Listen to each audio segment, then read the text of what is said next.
everybody, it's KJ, and I'm going to be reading you another chapter from my current work today. We are in the middle of the Afton Morrison Series by Brent Jones, and it follows a murderous young lady who hasn't murdered yet. And in the first installment, it's kind of a 4-part series. She had everything set and ready to go, and then her first kill was snatched out from underneath her. And now it turns out the guy who did that has revealed he's been stalking her for quite some time. And she's kind of having to wrap her head around that whole idea. In the chapter previous to the one that we'll be doing, he admitted all of this to her in a phone call. And in the chapter we'll be getting into, she's kind of freaking out about that. It'll give you more info within the chapter itself. She's speaking to Jared, who's someone she went to high school with, who's probably the closest thing that you could call to a friend for her. He desperately wants to be her friend, and she doesn't really care about human interaction that much. So, without much further ado, we're going to get to it. And as usual, I will be using the punch and roll method. So I'm human, I'll make a mistake, or as always, there'll probably be a truck that goes by. We'll just stop, wait for a moment, and go right back in. All right, everybody, so here we go. This is Chapter 4 of the second installment of the Afton Morrison series. See you soon, Afton. All right.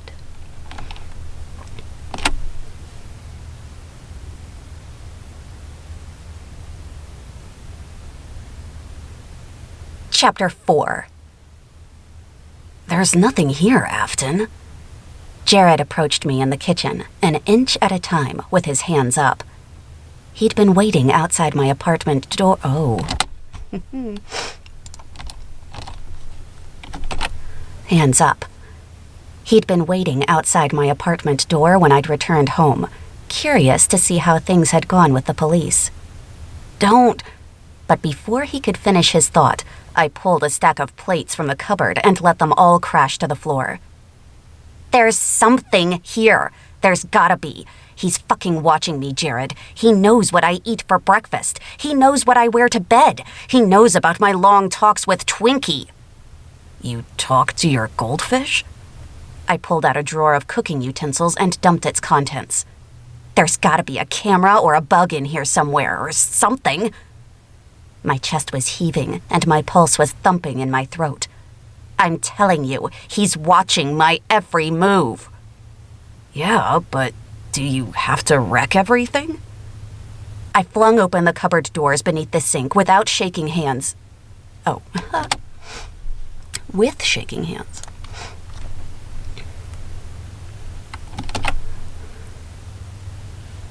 I flung open the cupboard doors beneath the sink with shaking hands and started thrashing about, swiping a large box of garbage bags out on the tiled floor, a bottle of dish soap, drain cleaner, and some rags. But found nothing. My entire apartment was turned upside down, in fact. There were slashes through my couch cushions, books in a heap, blinds ripped from the windows, bedding torn from the mattress. Even my coffee table was on its side, next to not a bunch of things. Table was on its side, next to a bunched up area rug. Either help me, Jared, or get out. He sighed, making a deliberate show of cracking his knuckles. Fine. What else do you need me to do? Take my laptop and my cell phone and run them both a bath. Wait, seriously?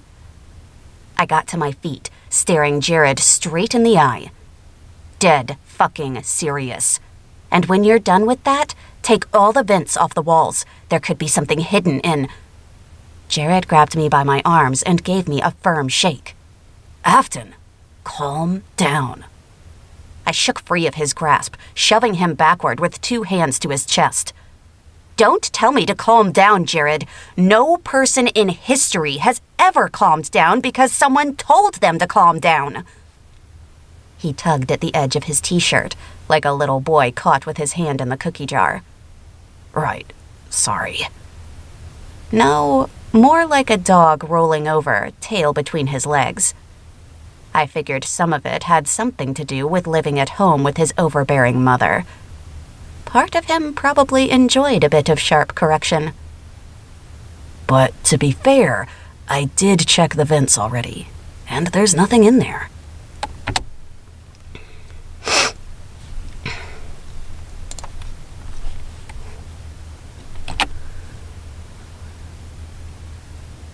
I took a deep breath. Odds were fair to good that I was being a tad unreasonable. Look, sorry. It's just that you're not the one being watched 24 hours a day. Or followed. No, I'm just the guy you knocked out and locked up naked in your closet. I left your underwear on, Jared. Don't be so dramatic. Right. Thanks. And while I'm grateful for that, we're on the same team here, remember? But he couldn't help adding, even though you did gag me and stick a knife in my face. I leaned back against the counter and focused on controlling my breathing. Fine. But Jared, I'm telling you, he's watching me somehow. He's been to my desk at work. You saw him in my apartment, for fuck's sake. Jared nodded, fidgeting with a hemp bracelet on his wrist. What did you tell the cops? Not much. I gave them a cheek swab, though. You sure that was a good idea? I had no choice. And besides, I didn't leave anything behind. I made sure of it. Well, aside from the murder weapon. It was a reminder I didn't need. He's got it. He must have it. The man in shadows? Ray's his name, he tells me. Ray Aiken. You think that's his real name? I don't know. There was only one Ray Aiken in the library database, though, so I have to assume that's more than a coincidence. It's got to be a trap of some kind. Yeah, but it's all I've got to go on. Jared paced around the small kitchen, careful to avoid stepping on broken glass. 2 steps forward, 2 back, arms folded behind him. He hummed to himself, lost in thought. How come you didn't just tell them the truth? The cops? Are you kidding me? You said you were just following him that night. Ray, I mean. That's got to be better than being suspected of murder. I masked a frown by pressing both hands to my lips, giving myself a second to put on a convincing poker face. Yeah, I was. And you followed him all the way to Kenneth's house? Yes. But, you said you've never actually seen his face. How did you know who to follow? And why did you know to follow him, especially that night? And what did you care what happened to Kenneth anyway? I'd have to assume you weren't a big fan of his. No one was.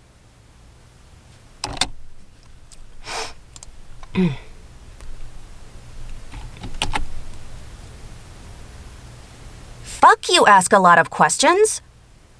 His line of thinking wasn't wrong, though. He grinned, taking my complaint as a compliment. Besides, what did you plan to do, even if you did catch Ray there? I tried not to move or blink out of reptilian instinct, I guess, or the way a deer reacts to headlights. Jared was a great many things that I found irritating a lot of the time. But he wasn't an idiot. I just get the feeling that there's more to this story than you're telling me, Afton. I'm happy to help, but don't you think we should get the police involved? There's a truck.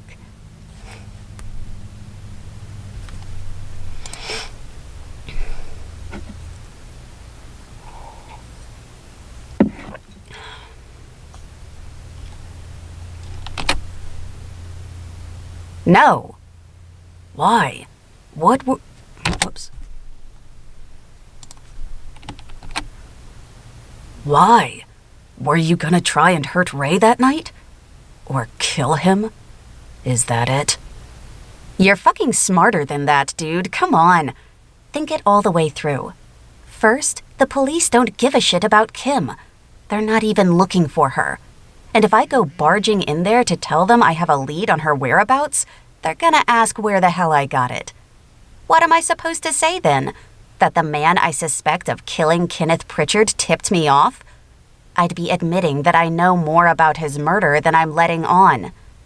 And besides, as far as we know, Ray's got the murder weapon. The murder weapon with my fingerprints on it, by the way. Those prints are probably too smudged to be useful. It doesn't matter. I can't take that chance. Plus, he's still got your camera, full of photos of me fleeing Kenneth's. Add that to my name being painted on the wall, and there's no fucking way they'll believe I'm innocent.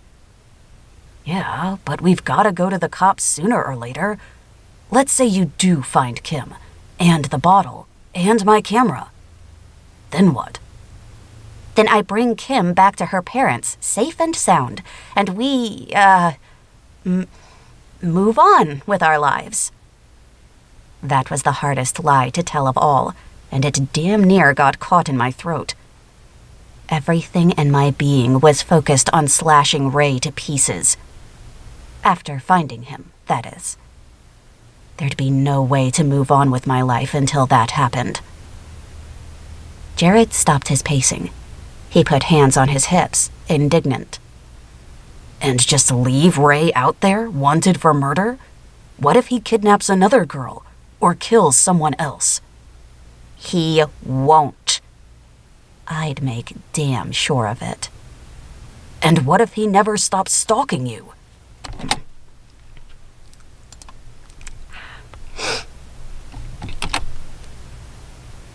And what if he never stops stalking you?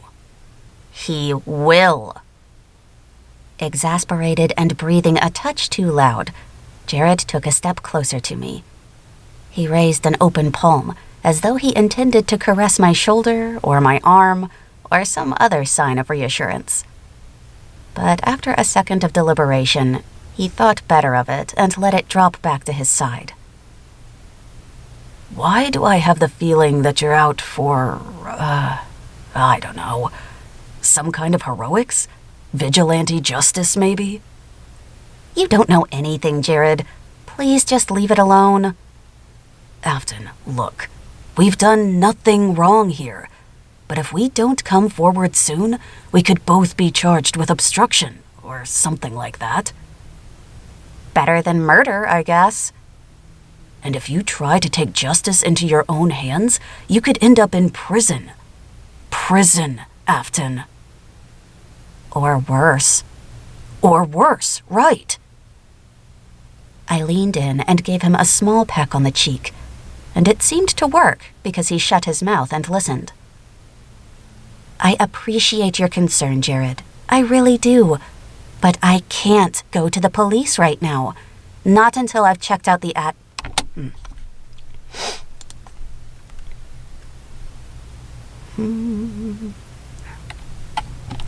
police right now. Not until I've checked out that address, at least. And look, I never meant to drag you into any of this. But trust me when I say I can't tell you much more. At least not for the time being. It's for your own good.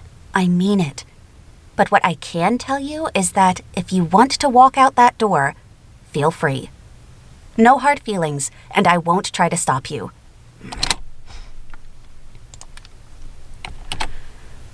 No hard feelings, and I won't try and stop you. In fact, we never have to speak of any of this again. You owe me nothing at this point. And if you're smart, you'll just walk away. No, Afton, I want... He took me by the hand, despite his skin being thick with nervous sweat. To help. I really do. It's just that I don't understand all of it. All that you need to know is that Kim needs to be brought home safe. That's the goal. It's all that matters right now. Right, sure. So we should get going then. Get over to that address and have a look around. I was hoping to add the element of surprise before leaving. I waved my arm around the decimated apartment. And what do you mean, we? Well, he knows we're coming, Afton, one way or another, whether there's a bug in here or not. And more importantly, I'm not letting you go by yourself. He told me to come alone. You don't get to decide that for me. There's no bug in here, Afton. We've gone over this place top to bottom. There's no way he could know if you're alone or not until you get there. It's too risky. You don't get it, Jared. He's smart. Like, really smart. And always... So much spit. Smart. And always 5 moves ahead. If I don't follow his instructions, I'm afraid of what he might do to Kim. He could hurt her. He could hurt you too. Ever think of that? Ah, Jared. Ever the white knight. A single kiss on the cheek, and now he's my sworn fucking protector. So what? I don't care. It's my fault Kim's in this mess in the first place. Afton, listen to yourself. Who knows what he's got planned? An extra body could end up being useful, sure. But Jared wasn't what I'd call a tough guy. He wore cargo shorts and tan sandals when he wasn't reporting on local news, and stood only 3 or 4 inches taller than me. I wasn't sure if he'd be much help. Plus, he continued, if that address turns out to be good, my camera could be in there somewhere. There was no way it would be that easy. Then we can prove he was in Kenneth's house before you. That's reasonable doubt at the very least. But if we wait too long, he could end up sending those photos to the cops. Or the paper.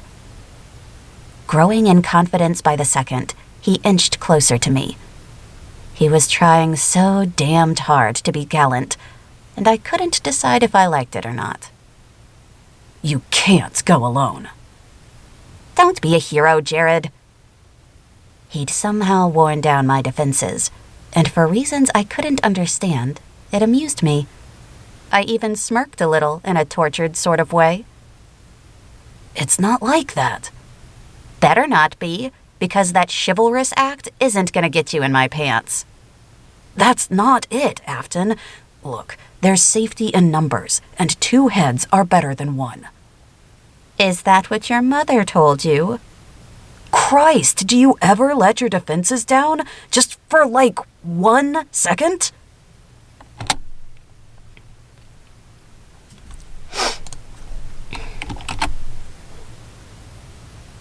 Powerless to control it, I broke into a fit of ragged laughter. Never. I laughed until I snorted, in fact, until it hurt, even though there was nothing funny about any of this. Just a week ago, I would have been eager to maintain my status as a lone wolf.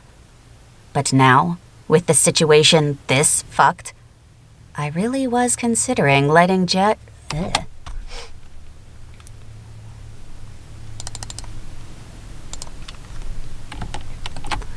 This fucked. I really was considering letting Jared tag along. And it felt absurd.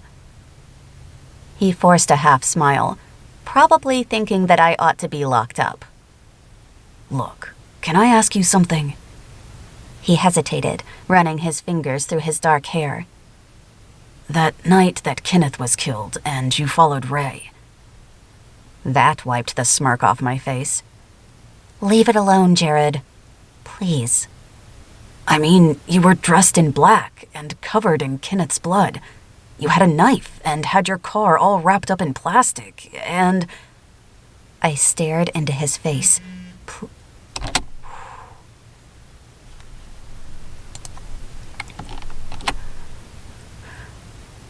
I stared into his face, pleading through pursed lips.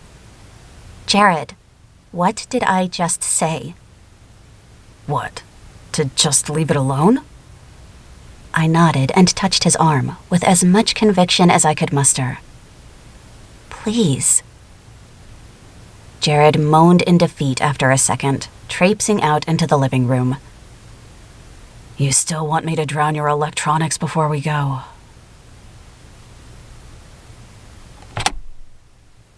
And that's chapter 4. So to see the entire Afton Morrison series, you'll have to wait a couple months. It comes out in the fall. Then you'll get to hear this in all its edited glory, along with what happens once they get to that house. Thanks, guys. See you next time.